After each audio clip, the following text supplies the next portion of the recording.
mara nyingi unavyowekeza fedha nyingi ndio utapata faida kubwa. Unaweza ukaona kama vile nikiwekeza milioni 1 sitapata faida kubwa. Ni kweli, kwa sababu asilimia ni hiyo hiyo. Aliyewekeza kidogo, aliyewekeza nyingi, asilimia ni hiyo hiyo. Lakini uzuri wa hizi fixed income ni kwamba wewe unajua utapata kiasi gani. Ukienda kwenye hatari ya kupata hasara, hizi equity hizi hisa za makampuni hizi, au kama ziwe zimesajiliwa kwenye soko la hisa au hazijasajiliwa, zote ni high risk. High risk kwamba kuna hatari ya kupata hasara kubwa, lakini zina high return. Ila sasa unaweza ukapata no return at all, usipate kabisa faida yoyote, ndio hasara yake. Ukienda kwenye huku fixed income, zina negligible risk. Risk yake ni ndogo, lakini zina stable returns. Mapato yake ni stable kwa sababu unayajua kabisa, na ukiambiwa utalipwa 10% ni 10, hawabadilishi. Unaona? Na pia hizi ni mara nyingi zinakuwa secured. Secured kwa maana zimewekewa dhamana. Zimewekewa dhamana gani? Zimewekewa labda bima, au zimewekewa garantii ya benki. Bima yenyewe lazima iwe halali. Hiyo garantii ya benki iwe ya benki halali. Kwa hiyo hata kama huyo aliyotoa hiyo hati fungani atafika mahala akashindwa kupata fedha za kuwalipa, lakini mna hakika hamtopoteza chochote, kwa sababu alishaweka hiyo bima takaful au alishaweka hiyo garantii ya benki. Kama una swali, tafadhali liandike pembeni, tufika mwisho utauliza maswali. Naam. Sasa katika masoko ya mitaji na dhamana kuna bidhaa inaitwa UTT kama hapa Tanzania. Hii ndio watu wamekimbizana nayo sana. UTT. Nini UTT? Nadhani wengine watajua UTT leo.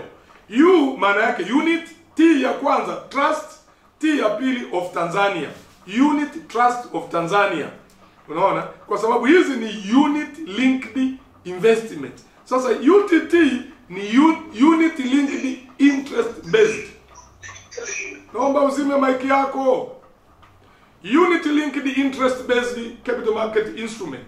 Yaani ni vipande ambavyo ukiwekeza unalipwa riba. Vipande ambavyo ukiwekeza unalipwa riba ndani yake. Hizi ndo zinaitwa UTT, Unit Trust of Tanzania. Ni bidhaa iliyoko chini ya masoko ya mitaji na dhamana hapa Tanzania. Na wengi sasa wamekimbilia UTT. Shekhe, mimi nataka kuwekeza kwenye UTT. Vipi? Unamuelimisha, unamwambia hiyo ina riba.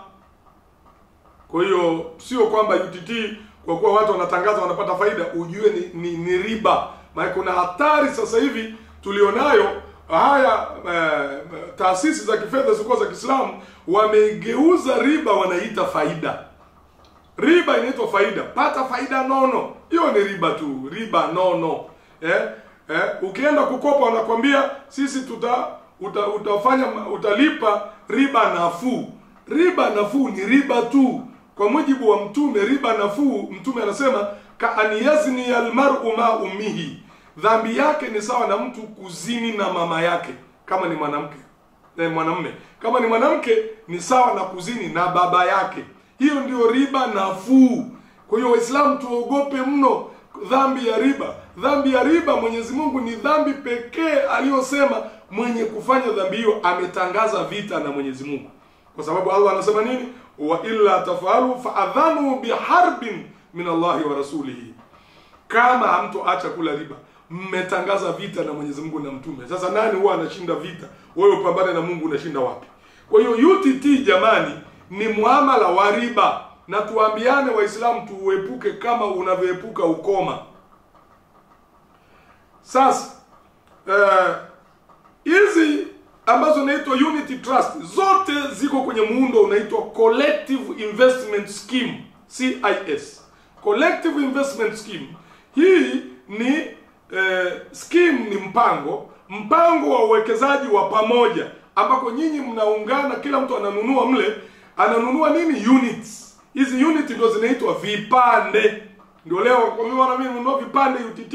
Hizi unit hizi ni unit linked investment, lakini zina riba kama sio za sharia. Hivyo vinaitwa vipande. Kwa hiyo Waislamu tuepuke sana hivi vinavyoitwa vipande. Sasa vipande ni haramu kwa Uislamu. Kwa nini? Na hiyo UTT ni haramu kwa Uislamu kwa sababu ni interest based. Ni riba, kuna riba humo ndani. Lakini pili, pesa zenu zinakoenda kuwekeza hamjui. Wanawekeza kwa kukopesha watu, hata wenye miradi ya pombe, watu wenye miradi ya kufuga nguruwe, watu wenye miradi haramu. Kwa hiyo pesa yako wewe inaenda kujenga haramu, inaenda kuwekeza kunenepesha watu haramu. Utasalimika vipi mbele ya Mwenyezi Mungu Subhanahu wa Ta'ala? Kwa hiyo Muislamu ni haramu kujihusisha na hizi collective investment scheme ambazo zina riba ndani. Ziko collective investment scheme ambazo hazina riba, kama hii niliyokuambieni, Alpha Halal Fund. Alpha Halal Fund hii haina riba. Sasa hiyo hapo ndio mchoro wa hiyo collective investment scheme, au hiyo inaitwa unity trust. Pale juu pale unaona unity holders, ndio mimi na wewe tumeenda kununua vipande. Ukishanunua vipande ndio inapatikana huo mfuko unaitwa UTT, au kama ni huu wa Kiislamu hii ya Alpha Halal Fund au fund nyingine yoyote halal, ndio inapatikana. Ikipatikana hiyo, kwa mujibu wa sheria za masoko ya mitaji na dhamana, lazima kuwe na custodian. Custodian huyu ndio anayechukua dhamana kwamba yeye atalinda zile assets. Hizi pesa zinaenda kununua asset. Sasa atayezilinda ni nani?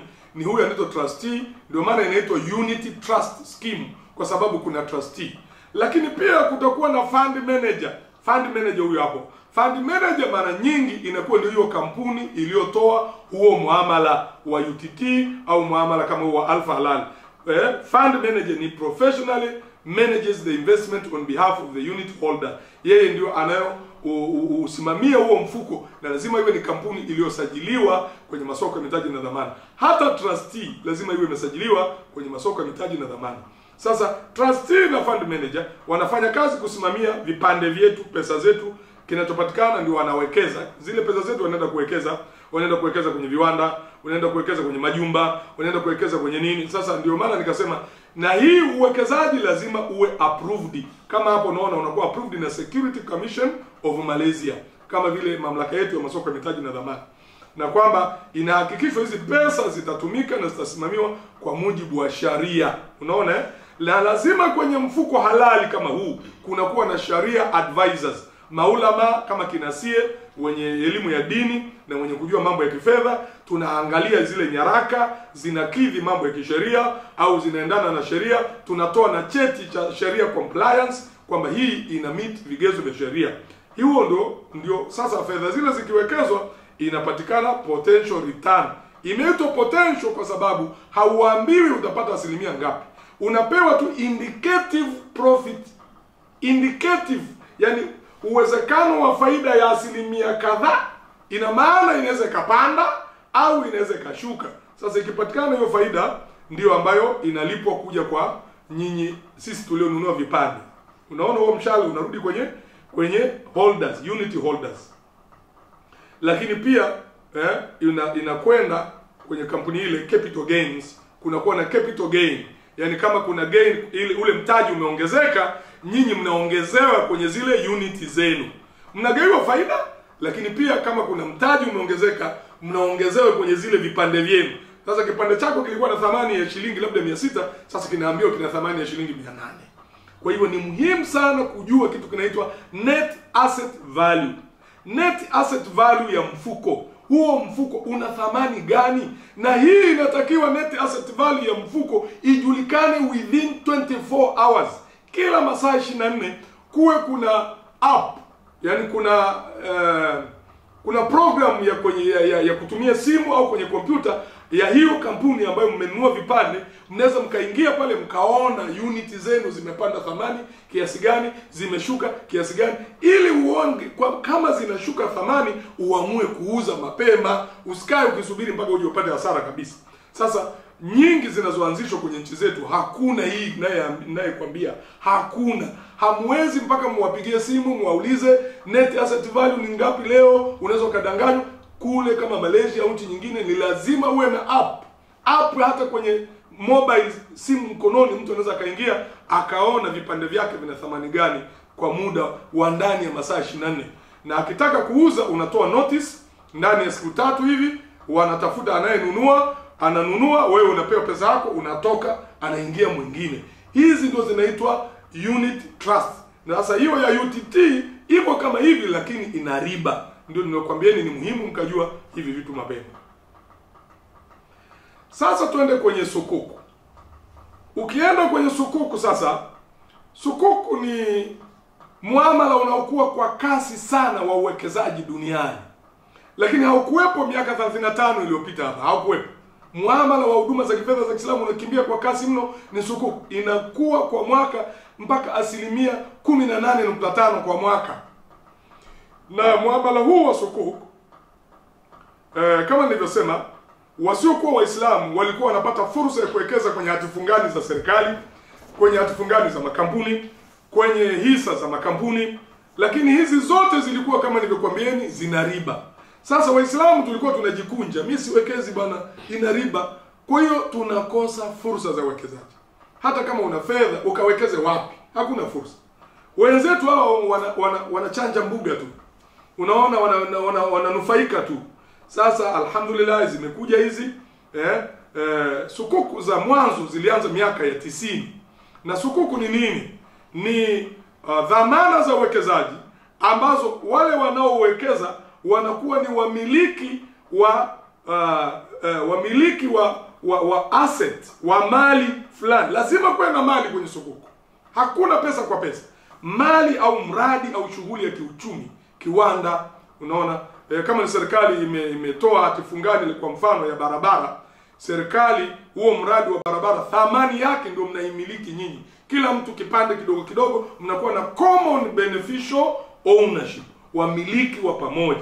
Ndio maana mnastahili kupewa faida, na kwa kuwa ni sukuku mnajua toka mwanzo faida yangu ni kiasi gani. Huu ni mfano wa sura au muundo wa sukuku ambayo inaitwa sukuku ijara. Sukuku ziko nyingi kwa mujibu wa miamala ya Kiislamu. Ijara sukuku, murabaha sukuku, wakala sukuku, istisna sukuku, mudharaba sukuku, musharaka sukuku. Hata ziko sukuku ambazo ni hybrid, yani zimeunganisha mikataba miwili ya kisheria. Ijara, wakala, labda murabaha, musharaka, yani ijara, musharaka, istisna, ijara. Yani hakuna mwisho. Ni wale tu wanaoandaa kama kina sisi kusema huyo anahitaji nini, niunganishe mikataba mingapi. Sasa hii haina muunganiko wa mikataba, ni mkataba mmoja tu wa ijara kwa maana ya ukodeshaji. Hapo kuna kuwa na yule ambaye ndio anaitoa hiyo sukuku, ndio huyo umemwona hapo originator. Origin maana yake muasisi wa hiyo sukuku, originator. Sasa huyo originator anaunda kampuni inaitwa SPV, Special Purpose Vehicle, na hiyo ndio inakuwa sukuku issuer and trustee. Inakuwa ndio mtoaji wa hiyo hatifungani ya sukuku, na inakuwa ndio mdhamini, yani inakuwa inawasimamia wawekezaji.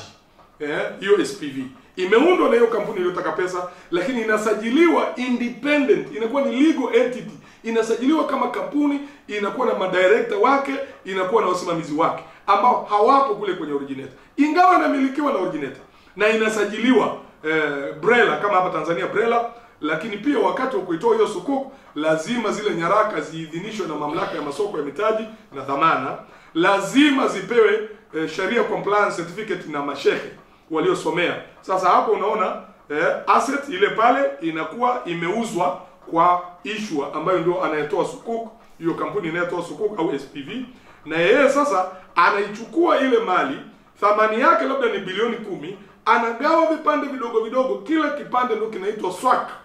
Kipande kimoja kinaitwa swak, vikiwa vingi vinaitwa sukuku.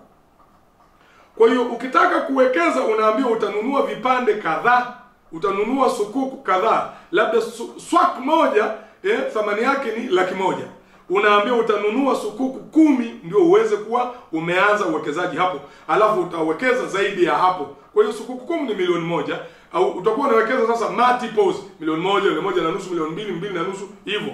Kwa hiyo huyu anatoa hizo hatifungani, anatangaza zimeshapewa approval na masoko ya mitaji na dhamana, zimeshaidhinishwa na mashehe wa sharia, then wawekezaji tunawekeza pesa yetu. Tukishawekeza pesa yetu wawekezaji, zile pesa zinakwenda kwa ile kampuni iliyotoa sukuku ambayo ni originator. Lakini kwa sababu ni ijara ni lease, sisi tunakuwa ndio wamiliki sasa wa ile mali, tunaikodisha kwa huyo ambaye tumempa pesa, anataka kuwekeza kwenye mradi fulani. Kwa kuwa tumemkodisha, anatulipa kodi kwenye hiyo mali yetu, maana ni mali yetu sasa, tumenunua kwa pamoja. Anaingiza pesa kwenye akaunti ya SPV inatulipa sisi yale marejesho yetu ambayo inaitwa periodic distribution amount au coupon payment. Sasa inategemea ni ya asilimia ngapi. Kuna mpaka asilimia 14.5, asilimia 10.5, asilimia 11, asilimia 12. Kama sukuku ya CRDB ilikuwa asilimia 12 kwa mwaka. Yaani ukiwekeza milioni moja unapata milioni moja laki 20 kwa mwaka. Wao wanalipa mara kila baada ya miezi mitatu. Kwa hiyo laki 120 gawanya kwa 3 utakuwa unalipwa 40,040. Unaona? Kwa hiyo umelipwa mara ya kwanza au ya pili, ya tatu. Sasa kwa sababu mali ile iko ya kwenu, inasimamiwa na SPV, ile mali anapewa huyu kampuni iliyotoa sukuku, inapewa dhamana ya kuiservice ile mali. Kwa sababu kama ni mali lazima iangaliwe isije ikapoteza thamani au ikapoteza ubora wake. Kwa hiyo analipwa huyu fee na SPV, ambayo ndio sisi tunamlipa fee kwa sababu anaangalia mali yetu. Mwisho kule ananunua ile mali kwa thamani ya ile pesa yetu yote tuliyowekeza mwanzoni, anaiweka kwenye akaunti ya SPV. SPV anatulipa, sisi tulishapokea faida zetu, na mwisho tumepokea pesa zetu zimerudi.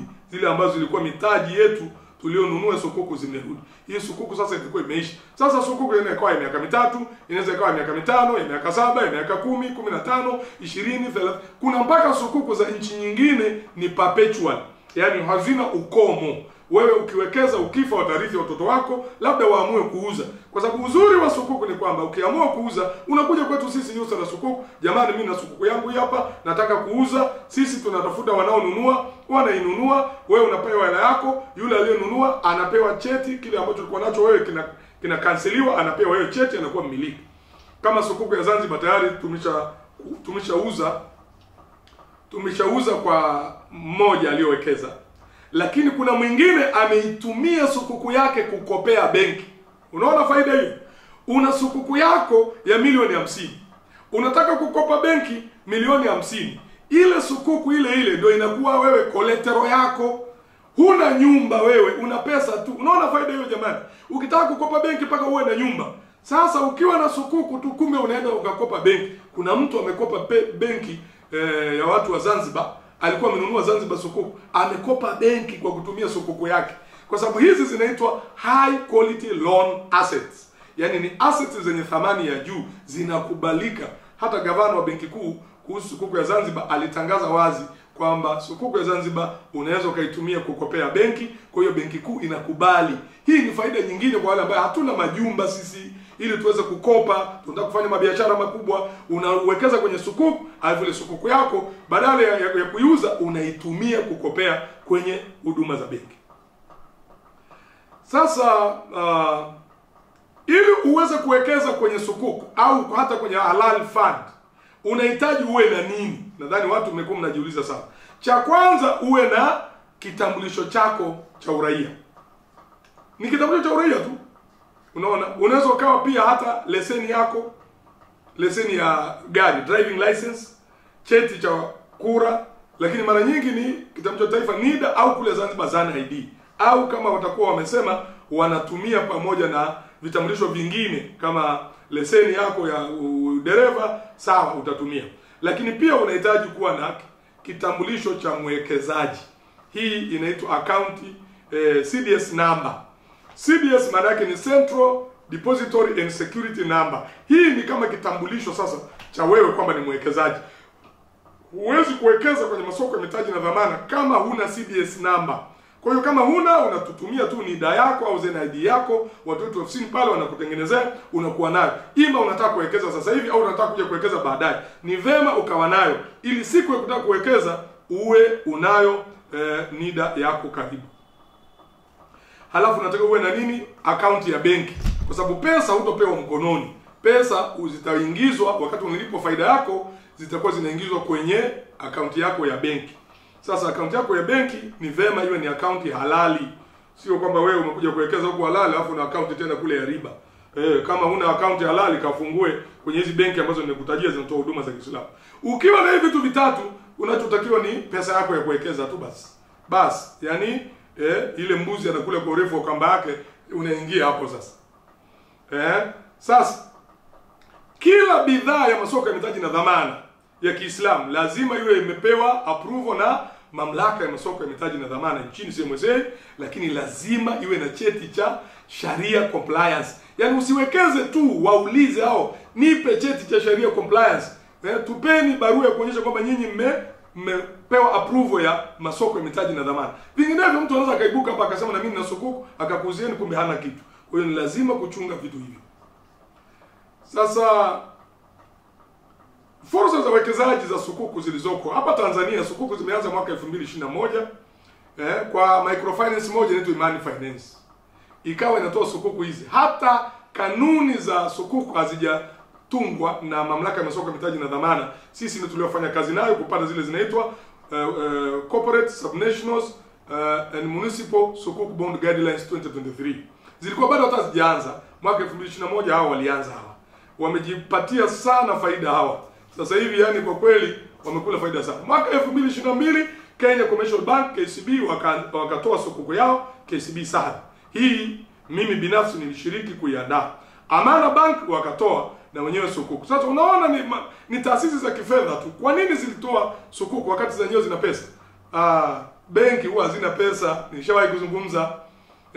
Pesa zako benki ni za kwako, za yule na za kwangu.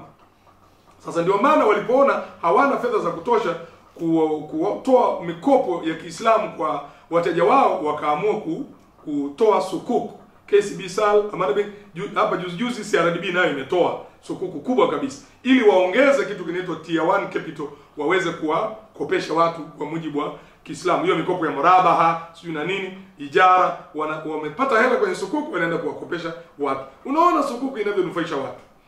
Lakini mwaka 2024 ndio tukaja sukuku ya kwanza ambayo haikuwa ni ya pesa, ya taasisi ya kifedha.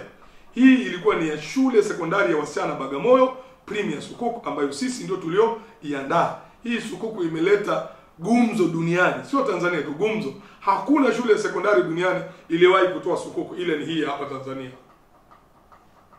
Lakini mwaka 2025 serikali ya Mapinduzi ya Zanzibar mwezi wa 4 ikatoa sukuku yake hiyo kubwa niliyokuambieni. Yaani ukubwa wake ni bilioni 1115 kwa ajili ya miradi ya maendeleo. Na hapa juzi CRDB nayo imetoa sukuku yake. Unaona? Hizi ni fursa ambazo zipo, na ukitaka kuangalia hiyo picha hapo ndio sukuku ambazo zimeshatolewa Tanzania sasa hivi toka 2021 mpaka 2025.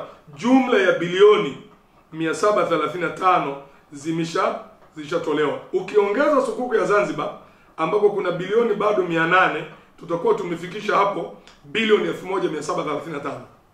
Sukuku ambazo zitakuwa issued Tanzania tayari na ambazo ziko mbioni kama hiyo ya watu wa Zanzibar, ile awamu yake ya pili. Sasa zinazokuja ni nini? Tumalizie kipindi chetu. Ya kwanza inayokuja iko hapa wiki 2 au 3 hapo mbele, ni hiyo unayoona hapo, inaitwa Fei Sukuk. Hii ni ijara sukuk kwa ajili ya kujenga gorofa pale Kinondoni, la uwekezaji. Ni ndogo hii, bilioni 1 na milioni 300 tu. Na ile ziada itakayoruhusiwa ni milioni 200 peke yake. Paka tunavyozungumza leo hii bwana imemaliza hiyo bilioni 1.3. Tayari watu wameshaahidi bilioni 1 bilioni 1 na milioni 300. Bado milioni 200 tu. Kwa hiyo kama unanisikiliza unataka kuwekeza, unaiona faida yake ni 13% kwa mwaka, na itakuwa inalipwa kila baada ya miezi 6. Hii ndio iko karibu hapa. Ni ijara sukuk, ina miaka 3 hiyo, ina ajili ya ujenzi wa gorofa, na faida yake 13%, imetolewa na Fei Sukuk Company Limited. Lead arranger ni sisi Yusra Sukuk. Hii ni fursa ya kwanza ambayo ipo. Ya pili ni nyingine iko mbioni. Tunaiandaa, inaitwa Taibat Sukuk. Na yenyewe sio kubwa, ni ijara lakini ya miaka 5, nayo ni kwa ajili ya kiwanda cha kusindika mihogo Kigoma. Kiwanda cha kusindika mihogo. Huyu ndugu ni Muomani, anajenga kiwanda kule, ameamua kuja kwetu apate pesa hizi, na nyinyi mnaweza mkawekeza humo. Na faida yake 13% na yenyewe kwa mwaka kwa muda wa miaka 5, alafu ukimalizika unarudishiwa hela yako. Imetolewa na Taibat Sukuk Limited, ndio SPV. Lead arranger ni sisi Yusra Sukuk. Hapa kuna nyingine New Venture Sukuk. Hii nadhani itakuwa kwenye mwezi wa 3 mwakani. Ni kubwa hii, bilioni 80.85, asilimia 14.5 kwa mwaka kama utawekeza kwa shilingi, asilimia 5.5 kwa mwaka kama utawekeza kwa dola. Hii nayo ni ijara, ni miaka 7, itatumika kujenga kiwanda kwa ajili ya materials za ujenzi mpya kutoka Ujerumani, materials zinaitwa Agisol. Na faida yake asilimia 14.5 kwa mwaka kama ni shilingi, asilimia 4.5, asilimia 5.5 zamani kwa dola kwa mwaka, na inatolewa na New Venture Sukuk, na lead arranger ni sisi USADA Sukuk.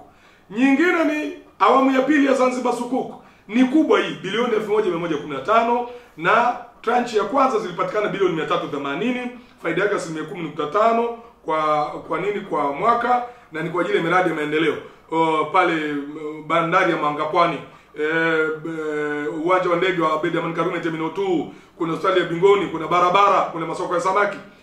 Kwa hiyo unawekeza mpaka kuchangia maendeleo ya nchi. Lakini pia inakuwa issued na SPV ya serikali ya mapinduzi ya Zanzibar, inaitwa Zanzibar Treasury Sukuk 1 Limited, na lead arranger na consultant ni sisi USADA Sukuk. Kuna nyingine inakuja kubwa hapo mbele, hii ni ya serikali ya Uganda. Hivi ninavyozungumza, wiki ijayo na kwenda huko, na ni ya euro milioni 450 kwa ajili ya ujenzi wa reli ya mwendo kasi SGR. Kwa shilingi itakuwa asilimia 12.5 za Uganda, kwa dola asilimia 5.5 kama nilivyokueleza, ya miaka 7. Hii kwa ajili ya phase 1 ya SGR ya Uganda, asilimia 12.5 kwa mwaka, kwa shilingi asilimia 5.5 kwa dola. Na hii ni hazina ya Uganda Treasury SGR Sukuk Limited, na lead arranger na consultant USRA Sukuk Company Limited. Inna ma'al usri yusra, fa inna ma'al usri yusra, na kampuni yenyewe inakufanyeni wepesi kama hivyo, USRA Sukuk. Nyingine ni ya Kenya, hii inaitwa Airport Sukuk. Hii ni ya bilioni 12.1 za Kenya, na hii ni ya ijara ya miaka 7. Ni ushirika, mimi sitaki kutumia neno ubia. Kwa nini bia bwana? Ushirika kati ya kampuni inaitwa Odessa International na Nairobi City County Government, yani manispaa, serikali ya manispaa ya Nairobi. Hii itakuwa ni asilimia ngapi? Asilimia 11.5 kwa shilingi za Kenya, asilimia 4.5 kwa dola, na imetolewa na Airport Sukuk. Na ni lead arranger kampuni yetu ya Kenya inaitwa Savannah Financing Limited. Hizi ndio fursa za uwekezaji. Jazakumullahu khaira, nikushukuruni sana. Sasa kama kutakuwa na maswali hapo, na yakaribisha kwa moyo mkunjufu, na Mwenyezi Mungu atusaidie.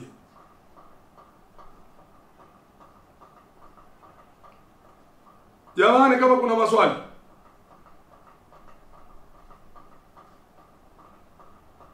unaweza ukainua mkono pale, nikikuona nitakwambia karibu. Una unmute, unauliza swali lako.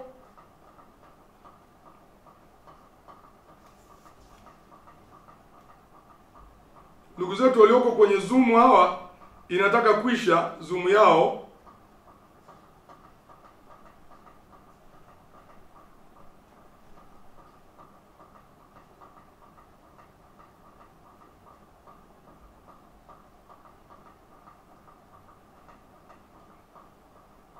Nadhani basi kama hakuna maswali itakuwa imeeleweka somo. Mimi nikushukuruni sana. Wale wanataka kuwekeza, kuna namba zetu za simu pale tuliweka mwisho kule.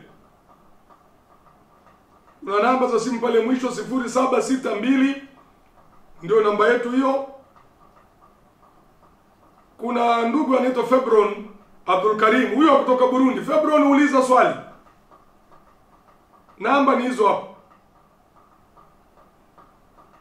Febron, karibu. Assalamu alaikum warahmatullahi wabarakatuh. Wa alaikum salam warahmatullahi wabarakatuh.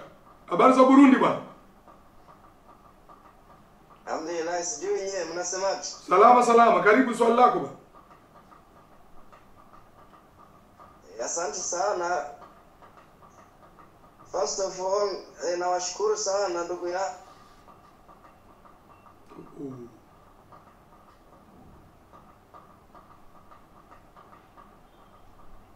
Naona hii Zoom imefika mwisho. Ngoja ni upgrade tena, nitamwambia arudi. Namfahamu huyo, amesoma mambo ya Islamic banking. mambo ya Islamic finance, amesoma huyu bwana.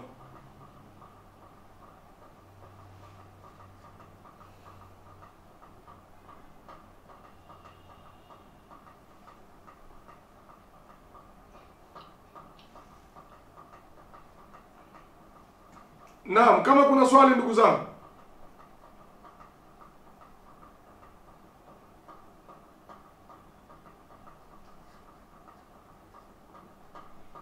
Naona watu hawana maswali, wameelewa mno eh?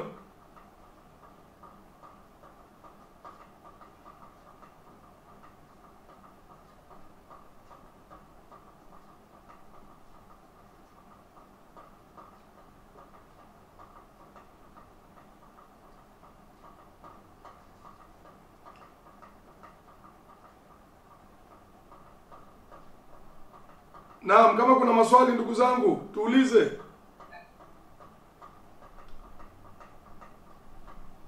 Kuna some questions kwenye chat. Kwenye chat ya Zoom au ya Teams? Teams. All right.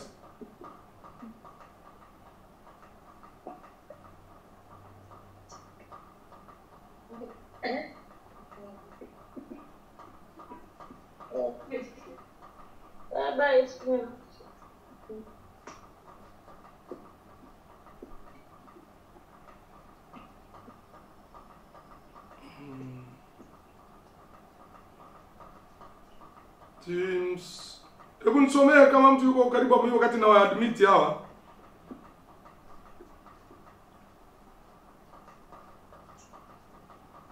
Deborah, I saw you are there. If you are in Teams, Deborah, you can read. Au aliyoko kwenye Teams mwingine yoyote. Swali la kwanza linasema asalamu alaykum wa rahmatullahi wa barakatuh. Inachukua muda gani mpaka kuuza sukuku yangu? Kuuza sukuku itategemea na appetite kwenye soko. Uzima mic yako basi. Kama kwa mfano umetaka sisi tukuuzie, alafu kwenye soko kuna appetite kubwa, then inaweza isichukue muda, kwa sababu kuna watu wanakuwa wamebuku kabisa. Kwa hiyo unapotaka kuuza inakuwa iko tayari, lakini zilizo kwa rahisi zaidi kuuza ni zile ambazo ni listed. Kama zinakuwa ziko listed DSE kule, inakuwa rahisi zaidi kuziuza kuliko hizi ambazo sio listed, yani private placement. Yeah.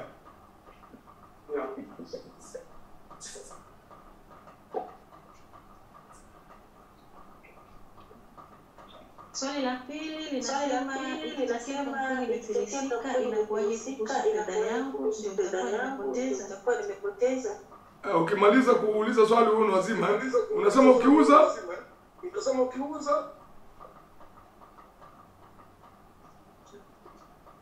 swali la pili nasema nini ukipoteza? Ikitokea kampuni imefilisika inakuwaje? Upotezi kitu. Nimesema hizi instruments ziko secured. Kwanza ni asset back. Kuna asset. Kwa hiyo kama imefilisika ni pesa imefilisika. Asset iko pale. Na asset hairuhusiwi kuuzwa kwa sababu nyinyi ndio wenye asset. Kwa hiyo kama pesa hakuna, ile asset itachukuliwa, itauzwa, nyinyi mtarudishiwa pesa zenu. Lakini security ya pili nimesema hizi zinakuwa secured. Zinakuwa zimewekewa Islamic insurance takaful, au zimewekewa banking guarantee ya Kiislamu. Kwa hiyo huwezi kupoteza chochote kwa kutumia miamala hii. Hakuna kabisa. Duniani hapa ilishawahi kudefault sukuku moja tu kule Dubai. Ilikuwa inaitwa sukuku An-Nakhil. Na yenyewe ili default wakati ule wa financial crisis ya 2008, ambayo unajua duniani mfumo wa fedha uliharibika.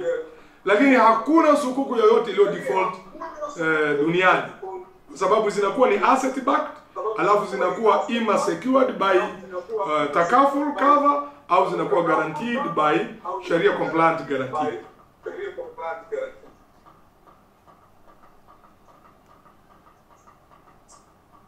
Naam, kuna jingine?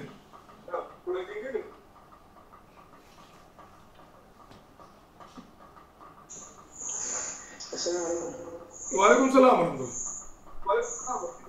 Barakallahu fik Sheikh. Nilikuwa na swali moja kwamba what are the funding options available kwa wafanyabiashara, kwa wachimbaji wadogo madini na lakini pia kwa kampuni ambazo zinajihusisha na uchimbaji wa visima vya maji kwa ajili ya kufanya expansion kwa ajili ya machinery pia na kadhalika. Barakallahu fik. Allahumma amin. Moja ya faida ya sukuk au hizi halal financing ni hiyo kwamba entities au kampuni ambazo zinataka kupanua shughuli. Kwa mfano nimekuambia hiyo Taibat Sukuk ya Kigoma kule. Wao wana mashamba, wanalima michikichi na mihogo na watu pembeni yao wanalima pia. Wameona ni fursa wa add value, waongeze thamani kwenye mihogo. Unga wa mihogo unauzwa kwa bei ghali sana China. Kwa sababu kumbe unatumika mpaka hata kwenye rangi za magari hizi, unga wa mihogo. Kwa hiyo huyu bwana anataka mashine. Kwa hiyo amekuja kwetu, tumemtengenezea hiyo sukuku ya bilioni 2 na milioni 500, 2.5 billion.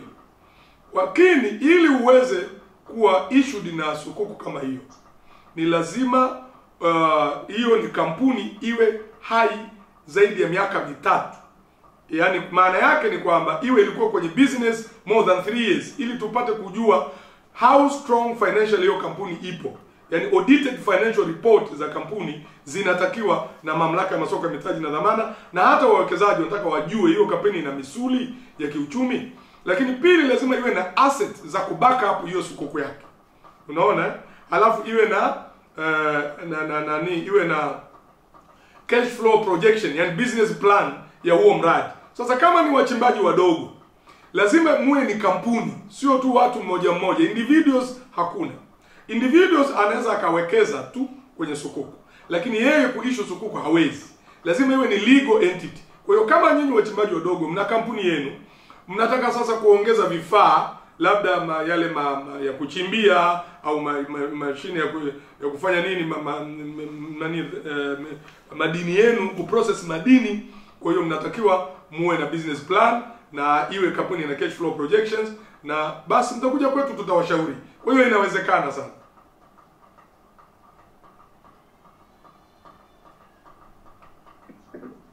Naam, kuna swali jingine? Ulisema tutamaliza saa 4:30, naona ndo saa 4:30 yenyewe. Nani aniambia amepata faida gani leo? Maana kama amuulize mimi nikuulizeni. Nani awashe mic yake atuambie amepata faida gani?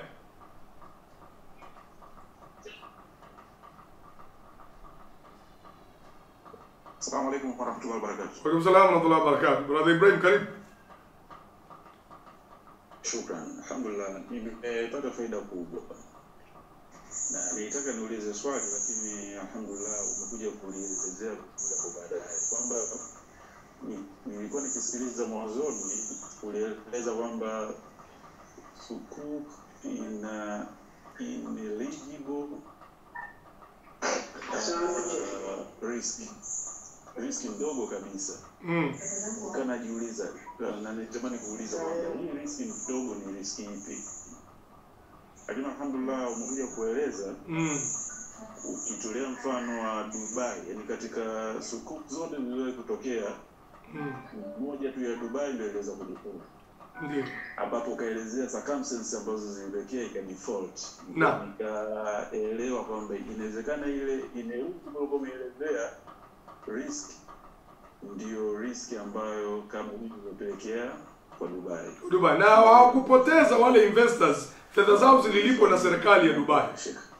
Naam, nasema na wale investors hawakupoteza kitu, serikali fedha zao zililipwa na serikali ya Dubai. Sawa. Naam. Jamani, kuna mwingine amejifunza kitu au kuna swali? Au bado Ibrahim una swali? Naam, nina swali moja. Naam. Kwa hawa ambao hii fursa ambayo iko Kigoma kwa hicho kiwanda cha kusindika mihogo.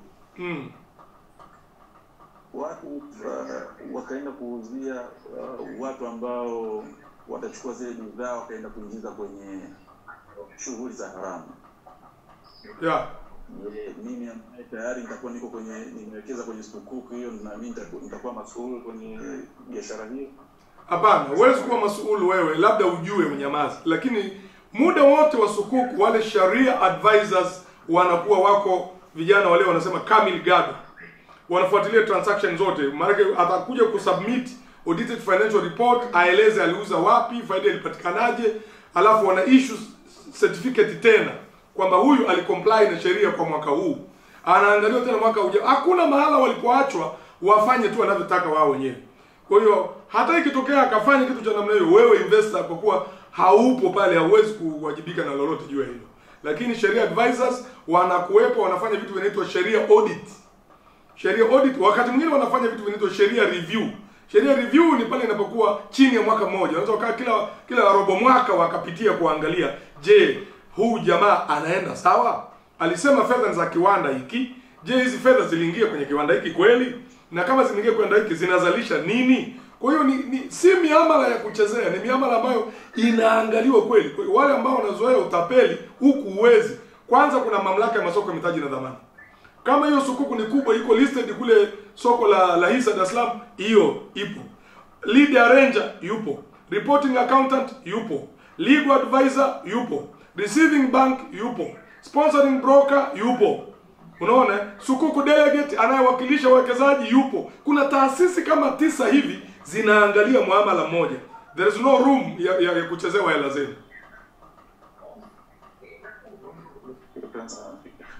Na mwisho nilikuwa naomba kama utaweza kushare hizo presentation, kwa sababu kuna sehemu tulikuwa tunambidi kutokana na fees mtandao ikawa inaenda na katika tunakosa hasa hii vipengele vya mwisho, hizo fursa ambazo ulikuwa unazionyesha ambazo zimeshatokea na ambazo zitakuja kutokea soon. Tutamani tuweze kupata nazo pia. Yeah, presentation hatuwezi kufanya kuigawa, maana hizi bana ndo kazi zetu sisi. Ukigawa umeogawia watu, unakuta mwingine anaanza kupresent huko, anapresent sivyo ndivyo. Lakini kuna recording ambayo hapa tulipo na rekodiwa. Kutakuwa na record ambayo ipo recorded. Hata Zoom hiyo ilikuwa na record pia. So that will be shared. Lakini hii presentation mimi na avoid sana. Nishawahi kumkuta mtu ana present nikakaa na muangalie hivi huyu anaelewa anachokisema. Presentation yangu. Kwa hiyo we don't share the presentation, we share the recording.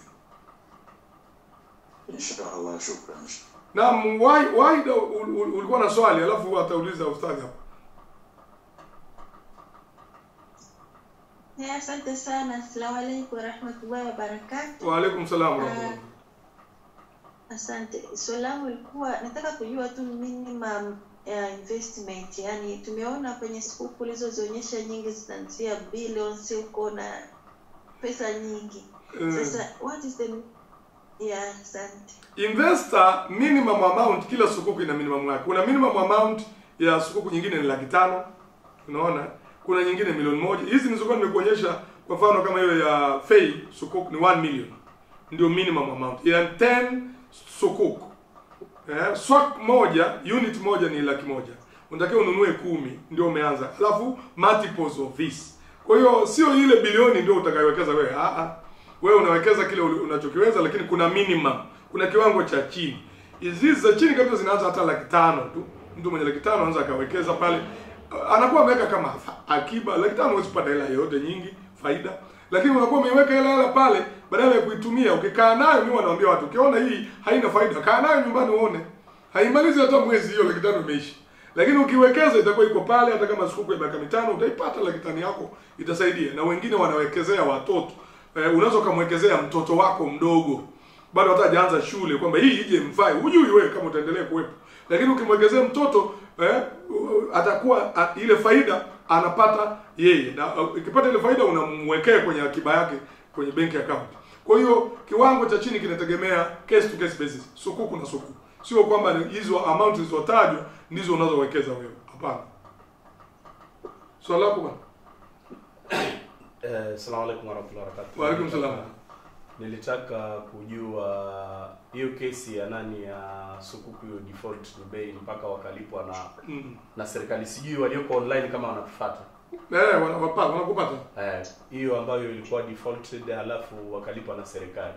Wamelipwa na serikali kwa huruma ya serikali au wamelipwa na serikali kwa kuwa inabidi serikali ndio walipe? Wamelipwa na serikali kwa sababu kulikuwa na ardhi ya Nakhili. Nakhili ni mitende, si ndio? Kulikuwa na ardhi hiyo ilikuwa ni mali ya serikali ya Dubai. Kwa hiyo serikali ilikuwa kama ina share mle. Ndio asset yenyewe ilikuwa. Asset ilikuwa ni hiyo. Yeah, kwa hiyo serikali ikabidi ilipe. Lakini pia serikali inaweza kaamua kwa avail wa raia wake ili wasipate hasara. Ingawa sio makubaliano katika sukuku. Sukuku mara nyingi inatakiwa iwe based kwenye au backed na assets zake yenyewe. Ima mradi wenyewe ndio unabaki. Atakapo default kutulipa inachukuliwa ile inapigwa mnada tunalipwa hela yetu. Lakini serikali ya Dubai iliingia kwa sababu hiyo. Ardhi ilikuwa chini yao. Naam, kuna mwingine mwenye swali? Naona pamenoga.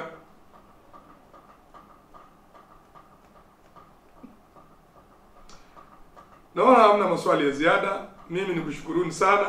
Naomba siku nyingine tukikutangazieni basi mambo yetu ndio kama haya. Ofisi yetu iko Rita Tower pale, ghorofa namba 23. Namba zetu za simu nilitaja pale 0762. Hii ndio maarufu kabisa uishike.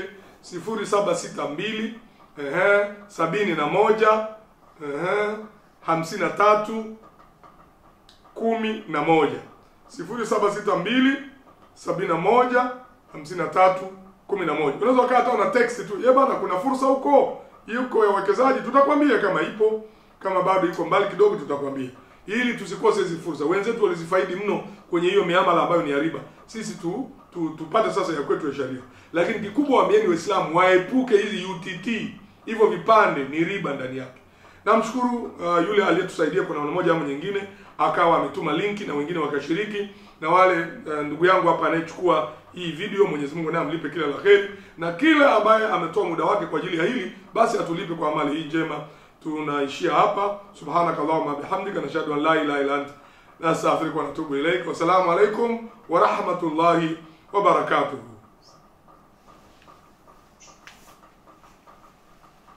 Nashukuru bwana, naona bwana Mwinjuma anashangilia bwana. Tunashukuru bwana. Haya Waida, shukran, jazakumullahu khair.